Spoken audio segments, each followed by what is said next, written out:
మద్రాసు రాష్ట్రంలో అప్పటి ఆంధ్ర, తమిళనాడులో ఒక మారుమూల ప్రాంతం. క్షత్రియులు, బ్రాహ్మణులు ఆ ఊరిలో ఎంతో సౌభాగ్యంగా ఉండేవారు. ప్రతి ఇంటికి వంశపారపర్యంగా బానిస కుటుంబాలుండేవి. తరాలు మారినా వారి బ్రతుకులు మాత్రం మారేవి కావు. అగ్రకులాల కనుసైగల్లో వారికి నీడకూ దూరంగా బతికేవారు.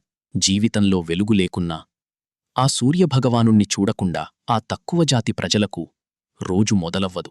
అంతా సవ్యంగా జరుగుతుందిలే, తిండి గూడూ దొరుకుతుందని అనుకుంటూ బ్రతికేస్తారా ప్రజలు. కాని అప్పుడే అర్థమైంది, వారి ప్రాణాలకు కూడా విలువలేదని. ఆ బానిసలలో ఒక 6 సంవత్సరాల పిల్లాడు వాళ్లు పనిచేసే బ్రాహ్మణ కుటుంబానికి చెందిన తన వయసు పాప ఆడుకునే వస్తువును తీసుకున్నాడు.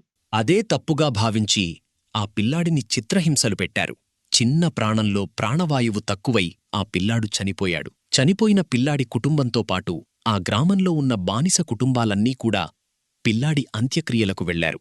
దీంతో అగ్రకులాలు తీర్మానించాయి, ఆ బానిసలందరూ 11 రోజులు బావులు, చెరువులు తాకకూడదని.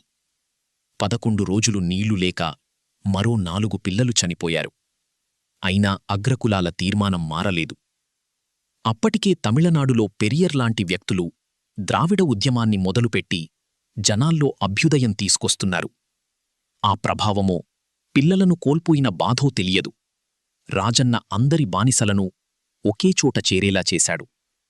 కట్టలు తెంచుకున్న కోపాన్ని వాళ్ల ముందుంచి ఆకలి చావు కంటే పోరాడి చావడం గొప్ప అని అందర్నీ అగ్రకులాలపై యుద్ధానికి సిద్ధం చేశాడు. కేవలం ఒక్క రాత్రి చాలు. ఆ ఊరిలో క్షత్రియుడు, బ్రాహ్మణుడు, బానిస అనే పేర్లు పోయి కేవలం మనుష్యులు మాత్రమే మిగిలారు. చిన్నపిల్లలు, ఆడవాళ్లను వదిలేసి ఉన్న ప్రతి మగాడిని హతమార్చారు. ఆ రోజునుంచి వాళ్లు ఎవరి ఇళ్లలోనూ పనిచెయ్యలేదు. అదే ఊరిలో వ్యవసాయం చేసుకుంటూ తమ జీవితాన్ని కొనసాగించారు. నరుడే నీకు యముడవుతాడు.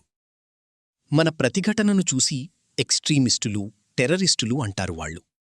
కాని మన హక్కుల కోసం పోరాడడం తప్పు కాదు. తప్పు జరిగినప్పుడు గళమెత్తు. జై భీం.